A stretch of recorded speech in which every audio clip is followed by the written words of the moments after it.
اللہ وکفا وسلام علی عبادہ الذین اصطفیٰ اما بعد فاعوذ باللہ من الشیطان الرجیم بسم اللہ الرحمن الرحیم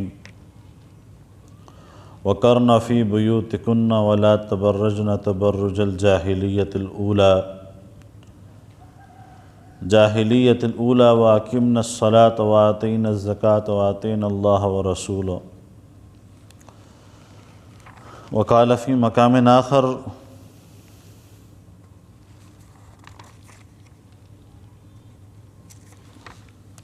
یا ایہا النبی قل لازواجک وبناتک ونساء المؤمنین یدنین علیہن من جلابیبہن ذالک ادنی ان یعرفن فلا یؤذین وکان اللہ غفورا رحیما وقال فی مقام آخر ان اللہ وملائکتہ یصلون علی النبی یا ایہا الذین آمنوا صلوا علیہ وسلموا تسلیما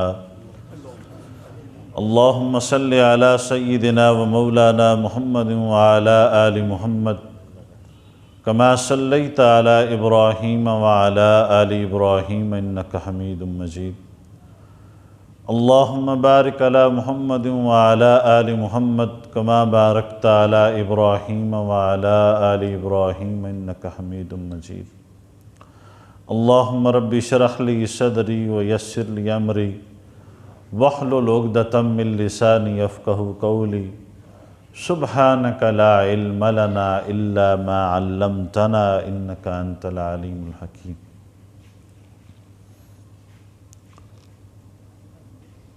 صدق اللہ مولانا الکریم وصدق رسولہ النبی الکریم ونحن علی ذلک لمن الشاہدین والشاکرین والحمد للہ رب العالمین۔ میرے انتہائی قابل صد اکرام و تکریم بزرگوں اور عزیز نوجوان ساتھیوں، السلام علیکم ورحمۃ اللہ وبرکاتہ۔ میں نے آپ حضرات کے سامنے سورہ احزاب کی چند آیات تلاوت کی ہیں،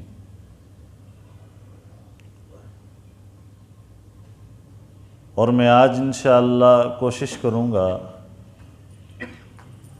اسلام اور اس کے حقوق پر بات کروں۔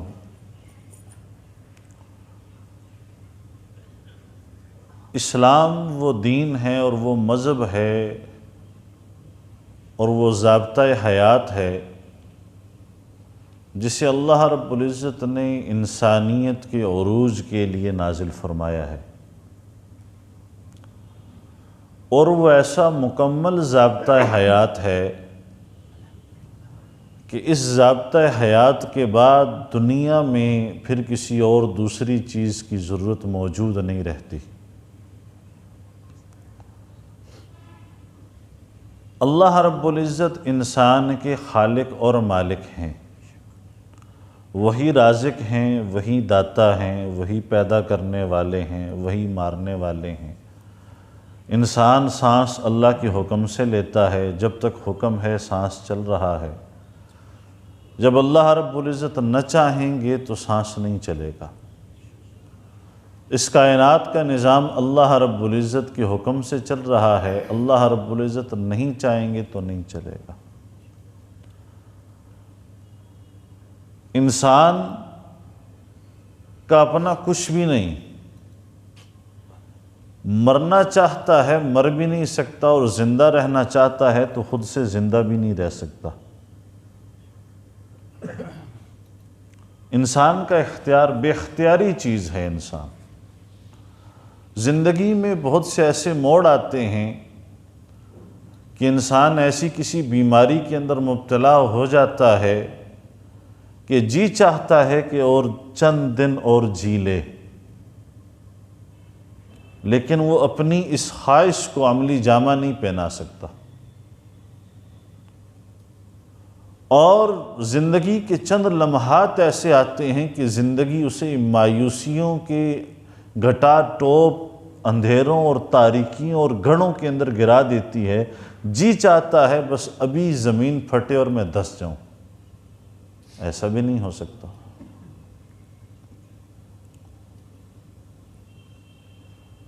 تو یہ نظام ہے اللہ رب العزت نے جو بنایا ہے۔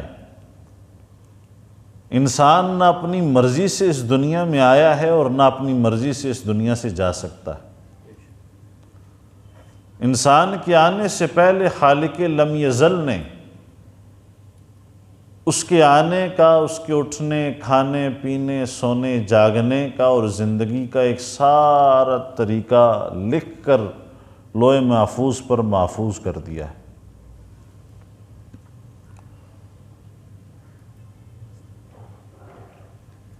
اور جو حقوق انسان کو اللہ رب العزت نے بذریعہ اسلام عطا فرمائے ہیں، وہ حقوق ہیں کہ دنیا کے کسی مذہب میں وہ حقوق ملتے نہیں ہیں۔ بہت سی چیزیں آ جائیں، دنیا بدھ مذہب والوں کو ایک بڑے ہی سنجیدہ اور بدھ بھکشوؤں کو یہ کہتی تھی کہ بھئی ان کا دنیا کی کسی قتل و غارت سے کوئی تعلق واسطہ نہ ہے،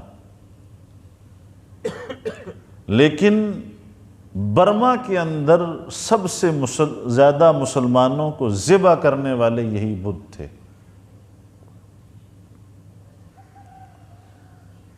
دنیا اسلام کے اندر اگر کسی نے سب سے زیادہ خون بہایا ہے تو وہ چرچل اور لینن اور دوسری جنگ عظیم کے اندر بہایا گیا، پہلی جنگ عظیم کے اندر بہایا گیا۔ تو مسلمان تو اپنا حق لینے کے لیے نکلے ہیں، لیکن مسلمانوں پر ظلم اور ستم کرنے کی جو بنیاد پہلے دن سے رکھی، جب رسول اللہ صلی اللہ علیہ وسلم نے فاران کی چوٹی پر کھڑے ہو کر فرمایا، لوگو قولوا لا الہ الا اللہ تفلحون،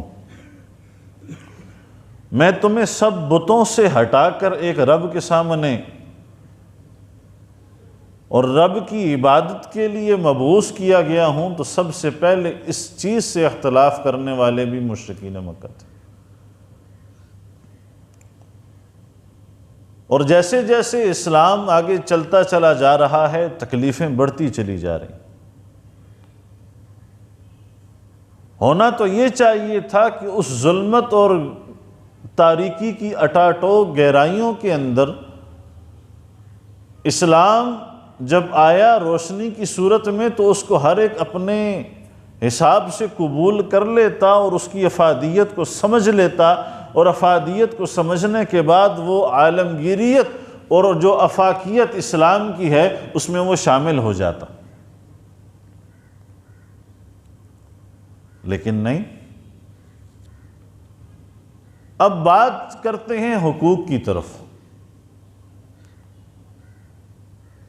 اسلام سب سے پہلے جو حقوق دینے کے لیے آیا ہے، اس ماں کو حقوق دینے کے لیے آیا ہے کہ جس ماں کو کسی جگہ پر کسی مذہب میں کوئی حق نہیں ملتا تھا،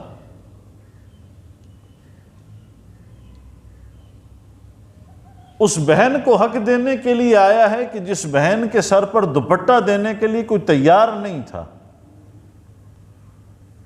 اس بیوی کو حق دینے کے لیے آیا ہے کہ جسے نان نفقے کی صورت میں کوئی چیز نہیں مہیا کی جاتی تھی، اس بیٹی کو با اختیار بنانے کے لیے آیا ہے کہ جس بیٹی کو زندہ درگور کر دیا جاتا تھا۔ آج سے 1400 سال پہلے کی تاریخ اٹھا کر دیکھ لیجئے، جو مقام اور مرتبہ اسلام نے عورت کو دیا ہے، یا کسی بھی رشتہ دار کو دیا ہے، یا کسی اعز و اقربا کو دیا ہے، یا وہ مردوں میں سے ہے یا وہ عورتوں میں سے ہے، جو اسلام نے مقام اور مرتبہ دیا ہے، وہ دنیا کے کسی مذہب میں ملتا نہیں ہے۔ قرآن کریم تو والدین کے بارے میں یہ کہہ رہا ہے کہ وَبِالْوَالِدَيْنِ إِحْسَانًا، اور پھر اس احسان کی تفصیل کے اندر یہ بھی آقا کریم صلی اللہ علیہ وسلم فرما رہے ہیں کہ ایک صحابی آئے اور اس خوشی کے عالم کے اندر آئے کہ آقا کریم صلی اللہ علیہ وسلم مجھے شاباش دیں گے میری حوصلہ افزائی کریں گے، مجھے میرے اس عمل کو بطور نمونہ بنا کر صحابہ اکرام کے سامنے پیش کیا جائے گا۔ وہ عمل یہ ہے کہ اپنی ماں کو تپتی دوپہر میں اپنے کندھے پر بٹھا کر بیت اللہ کا طواف کرانا کوئی عام بات نہیں ہے، بڑی مشکل بات ہے، کٹھن بات ہے، جہاں نیچے پتھر ہیں، سنگریزے ہیں، گرمی ہے، گرمی کا موسم ہے، کوئی چیز مہیا نہیں ہے، وہاں سے آ کر اپنی اماں کو طواف کرا کر عمرہ کروا کر آقا کریم صلی اللہ علیہ وسلم کی خدمت میں آ رہا ہے اور چاہتا یہ ہے کہ مجھے اس کام کی شاباشی مل جائے۔ قربان جاؤں اس ماں کی عظمت کے رکھوالے پر کہ آقا کریم صلی اللہ علیہ وسلم نے فرمایا، میرے صحابی جو تو نے عمل کیا ہے اس عمل کا اجر تو بہت زیادہ ہے، لیکن اپنی ماں کا اتنا حق بھی تو نے ادا نہیں کیا جتنا تجھے اس نے ایک دودھ کے نیچے سے اٹھا کر دوسرے دودھ کے نیچے رکھا تھا۔ اتنا حق بھی تو نے ادا نہیں کیا۔ یہ دنیا کیا جانے ماں کی حقیقت کیا ہے۔ آئے ہائے، قربان جاؤں اس کالی کملی والے کے۔ فرمایا صحابہ تمہیں ماں کی قدر پتہ نہیں، مجھ محمد کی ماں آج زندہ ہوتی، آئے ہائے، میں عشاء کی نماز کے لیے کھڑا ہو جاتا، صفیں تیار ہو جاتی، اقامت کہنے والا اقامت کہہ چکتا، میں تکبیر تحریمہ کہہ چکتا، پیچھے سے مجھے میری اماں کہتی یا محمد صلی اللہ، تو کہتے ہیں کہ میں نماز توڑ کر اماں کی خدمت میں چلا جاتا۔ مقام دیا عورت کو۔ ماں کون ہے؟ جس بیٹی کو زندہ درگور کر دیا جاتا ہے، آج اس بیٹی کو ماتھے کا تاج اور پیشانی کے اوپر سجا کر رکھا جاتا ہے۔ یہ اسلام نے مقام دیا، یہ اسلام نے عزت دی۔ جس بہن کو کوئی پوچھنے والا نہیں تھا، اس کے دوپٹے کی حفاظت کرنے کو اسلام نے اس کا بھائی کا حق قرار دیا ہے۔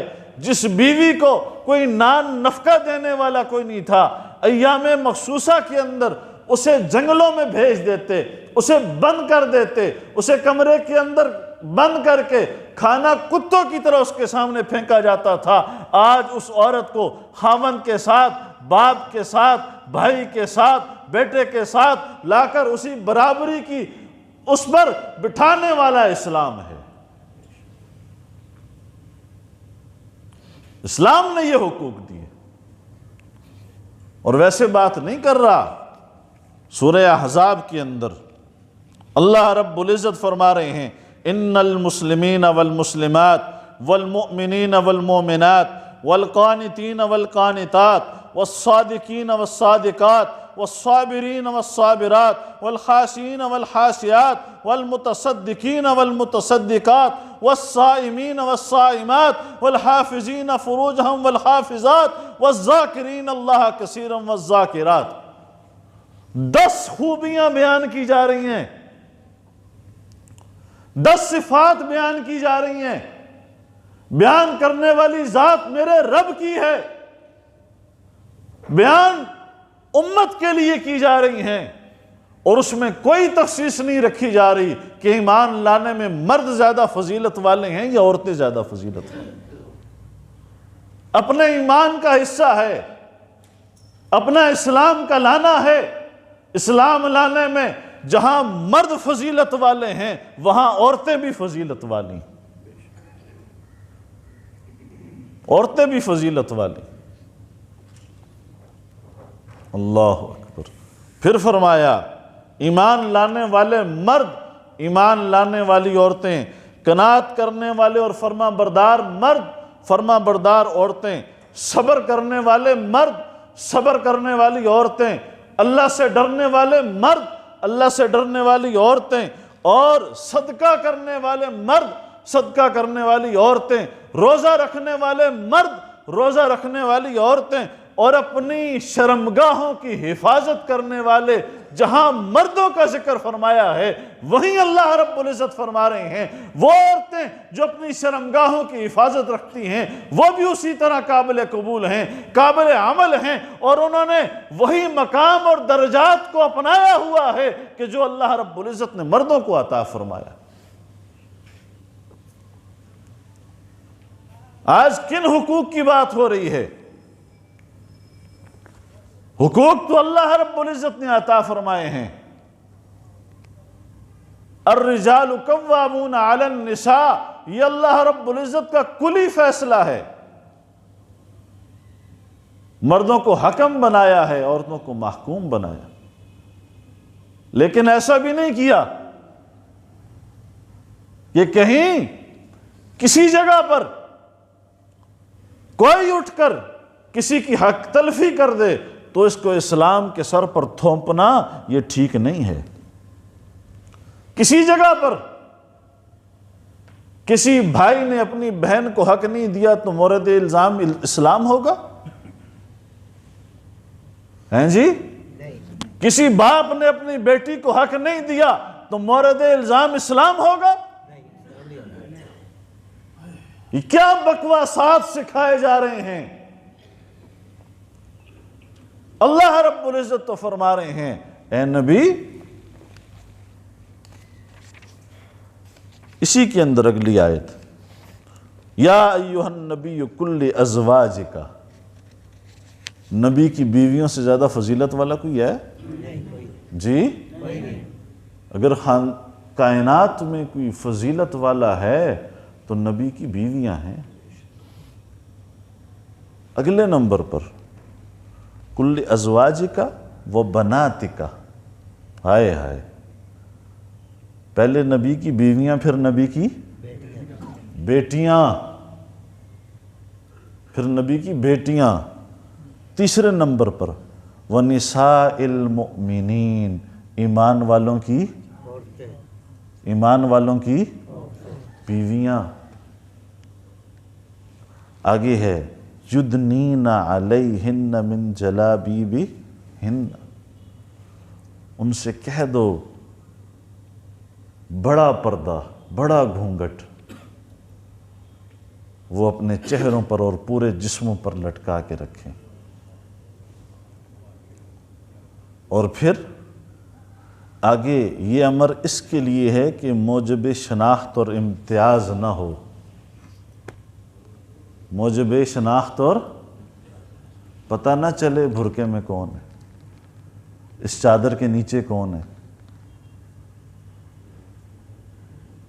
کون ہے، جوان ہے، بوڑھی ہے، بچی ہے، کون ہے، پتہ نہ چلے۔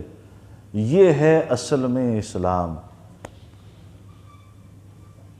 اور مردوں کے لیے کیا حکم ہے؟ کل المؤمنین یغضوا من ابصارہم، ایمان والو وہاں ان کو پردے کا حکم ہے، تمہیں نگاہیں نیچی رکھنے کا حکم ہے۔ ایسا نہ ہو کہ تم ان کو تو کہتے رہو کہ نہیں جی تم پردہ کرو، تم پردہ کرو، تم پردہ کرو، تم پردہ کرو، اور تم آنکھیں پھاڑ پھاڑ کے دیکھتے رہو۔ نہیں، ایسا نہیں۔ آج کہاں گیا؟ کیا معاملات ہوئے؟ عورت کو عزت دینے والا اسلام، ہائے ہائے۔ آقا کریم صلی اللہ علیہ وسلم، ایک عورت آتی ہے احد کے موقع پر، ہیں جی، جاؤ بتاؤ محمد عربی صلی اللہ علیہ وسلم کو اس کی بہن آئی ہے۔ صحابہ پریشان، کون بہن؟ کون بہن آئی ہے؟ جاؤ بتاؤ اپنے آقا کو، اپنے قائد کو، اپنے سردار کو، اپنے مولا کو، وہ آئی ہے جو بنو سعد کے قبیلے میں آپ کو لوریاں دیا کرتی تھی، جو بنو سعد کے قبیلے میں بکریاں چرانے آپ جایا کرتے تھے تو انگلی پکڑ کے آپ کو پھرایا کرتی تھی۔ آئے، شیما آئی وہاں سے، آقا کریم جلدی سے اٹھے، تیزی سے اٹھے، اپنی چادر مبارک اس کے سر پر دی، چادر دی، میری بہن آئی ہے۔ یہ ایک واقعہ۔ حضرت علی رضی اللہ تعالیٰ عنہ کے سامنے سے ایک اور واقعہ ایسا گزرا، آقا کریم صلی اللہ علیہ وسلم نے اپنی چادر جس چادر کی قسمیں اللہ رب العزت قرآن کریم میں اٹھا رہے ہیں، یا ایہا المدثر، یا ایہا المزمل، اس چادر کی قسم اٹھائی جا رہی ہے۔ آقا کریم صلی اللہ علیہ وسلم نے اپنی چادر اتاری، اس بچی کے سر پر دی۔ حضرت علی رضی اللہ تعالیٰ عنہ کہنے لگے، آقا آپ نے چادر اپنی دے دی، کوئی اور دے دیتے، یہ کافر کی بچی ہے، اس کے سر پر چادر کی دینے کی کیا ضرورت ہے؟ آقا کریم صلی اللہ علیہ وسلم نے فرمایا، بچی بچی ہے، چاہے مسلمان کی ہے یا کافر کی ہے۔ اسلام تو کافر کی بچی کا بھی حیا کرتا ہے۔ اسلام تو کہتا ہے بچی ہے، عورت ہے، عزت ہے، پردہ ہے، مستور ہے۔ اور آج کس کے نام پر آزادی کس سے چاہیے؟ اپنے باپ سے آزادی چاہیے، اپنے بھائی سے آزادی چاہیے، اپنے خاوند سے آزادی چاہیے، آل اولاد اور معاشرے سے آزادی چاہیے۔ چند عورتوں کے ساتھ کوئی مسئلہ ہوا ہے، کسی جگہ پر کوئی واقعہ ہوا ہے، کسی کے گھر میں کوئی معاملات ہوئے ہیں، کسی کے کوئی معاملہ ہوا ہے، اس کو پورے اسلام پر تھوپ دیا جائے گا؟ یہ سارا سال عورتیں کہاں تھیں جب کشمیر میں ظلم ہو رہا تھا؟ جب ان بچیوں کی آبرو ریزی کی جا رہی تھی، یہ کہاں تھی حقوق کی علم بردار؟ جب افغانستان کے اندر سوویت یونین آیا اور ہزاروں ماؤں بہنوں بیٹیوں کو ذبح کر دیا گیا، تب کہاں تھی؟ جب عراق کے اندر امریکہ آیا اور ظلم و بربریت کے بازار گرم ہوئے، یہ کہاں تھی؟ جب شام کی اہل سنت بچیوں کو بے آبرو کر دیا گیا، تب یہ کہاں تھی؟ جب برما میں مسلمان عورتوں کے اعضاء کو کاٹ کر پھینک دیا گیا، تب یہ کہاں تھی؟ جب بھارتی گجرات کے اندر مسلمان بچیوں کو چیر دیا گیا اور ان کی شرمگاہوں میں نیزے اور تلواریں ڈال دیے گئے، تب یہ کہاں تھی حقوق کے علم بردار؟ تب ان کو حقوق یاد نہیں آئے؟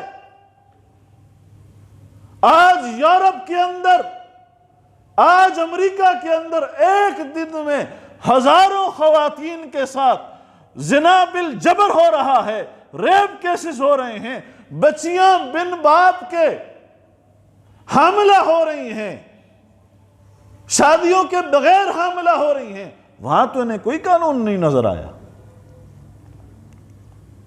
اور پھر انتہا کی بات یہ کہ اس میں گستاخی کی جائے، امہات المومنین کی گستاخی کی جائے۔ زمین پھٹی کیوں نہیں، آسمان گرا کیوں نہیں کہ جن لوگوں نے اس واقعے کے اندر حضور صلی اللہ علیہ وسلم اور امی عائشہ صدیقہ کے حوالے سے گستاخی کی؟ کہاں ہے دین کے علم بردار؟ کہاں ہیں وہ ایجنسیاں؟ کہاں ہے وہ ریاست مدینہ کا والی جو منہ سے ریاست مدینہ کرتے کرتے تھکتا نہیں ہے؟ سرعام اسلام آباد کے روڈوں پر حضور کا مذاق اڑایا گیا، معاذ اللہ، امی عائشہ کا مذاق اڑایا گیا، اسلام کا مذاق اڑایا گیا، اسلامی قدروں کا مذاق اڑایا گیا۔ کہاں تھے؟ کس بات پر وہ اپنی شلواریں ٹانگ کر کیا کہنا چاہ رہی تھیں؟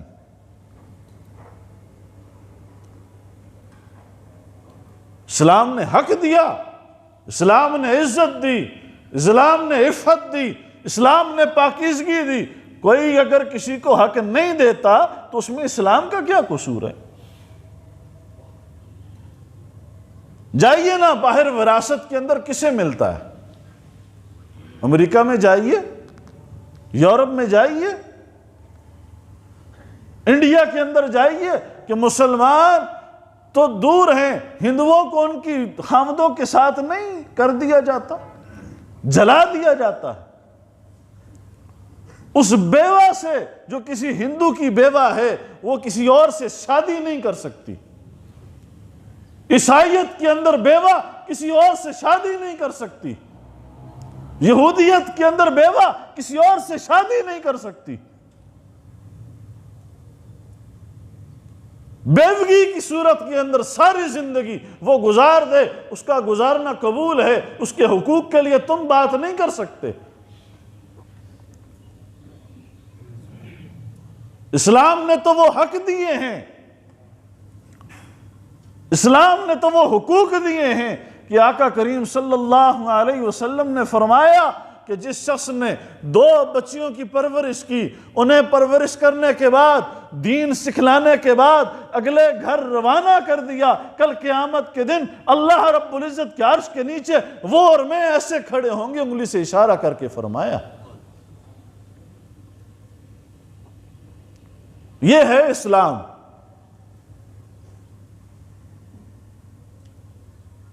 یہ ہے اسلام۔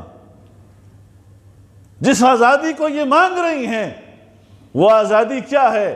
صبح اٹھے، خاوند نے منہ ہاتھ دھویا، وہ علیحدہ نکل گیا، اس نے منہ ہاتھ دھویا، یہ علیحدہ نکل گیا، وہ دن کو کسی اور کے ساتھ، یہ دن کو کسی اور کے ساتھ، بچے کسی اور کے ساتھ، واپس آ کر گھر میں آ کر لڑائی جھگڑا فتنہ فساد، یہ کسی اور کے ساتھ، وہ کسی اور